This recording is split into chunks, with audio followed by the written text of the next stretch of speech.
Hi, Mark with the North Florida Bicycle Club, and I've got a question for you today. And that question is, do you ever give cars a wave?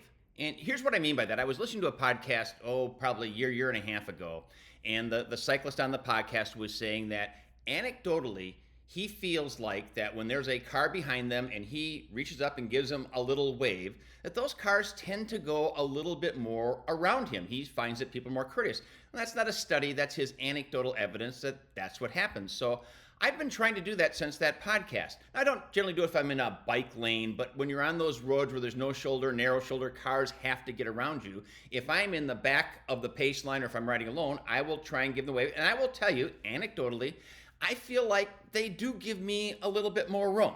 I think there's another benefit behind that too. Have you ever been driving and you're coming up on a cyclist and you wonder, do they know I'm here? So that little wave is also kind of letting them know, I know you're there.